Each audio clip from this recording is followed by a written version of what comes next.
Let's dive into a curious question.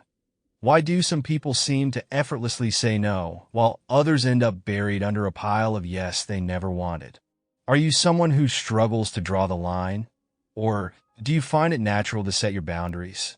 Understanding why we lean one way or the other is key. And it starts with the experiences that shaped us, often long before we realized it. The fear of saying no doesn't suddenly appear. It's built over time, shaped by the moments we live through, especially in childhood. Back then, everything was new, and experiences became the blueprint for how we navigate life. Imagine being 8, buying ice cream on your own for the first time. The line is long, the choice is overwhelming, and when it's finally your turn, you freeze. The cashier grows impatient, the older kids behind you snicker, and suddenly you're overwhelmed. You bolt out of there, vowing never to let that happen again. It may seem like a small moment, but it's where the pattern begins, one experience shaping years of behavior. If, as a child, you face conflict by saying yes to everything just to keep the peace, you carry that habit into adulthood. If love seemed conditional, dependent on what you could do for others, then saying yes became your way of feeling valued. Even if you learned that agreeing to requests made people love you more, those early lessons linger, quietly steering your choices. As you grow older, that yes starts to flow more easily, becoming automatic even when you're worn out and begging for a break. But here's the truth.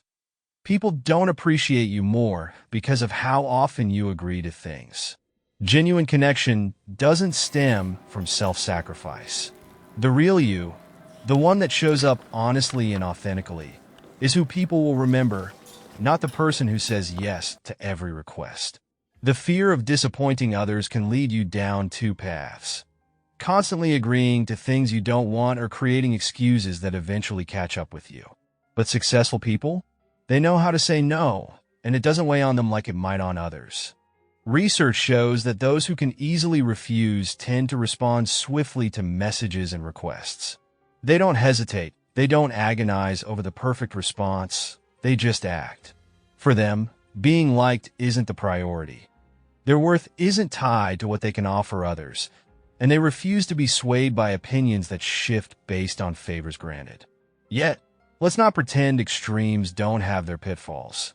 Always saying no can make someone appear aloof, unwilling to contribute, while being a perpetual yes person can make one seem desperate for approval. But if saying no feels too daunting, you can begin with something simpler. Try saying, "It doesn't feel right to me."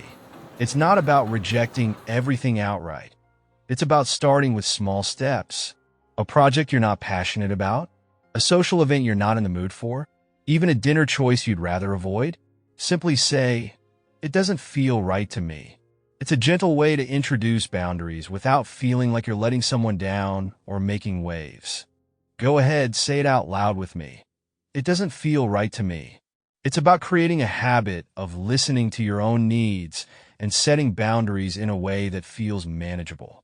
Even if it's just about dinner plans. No, spaghetti doesn't feel right tonight. I'd rather have popcorn.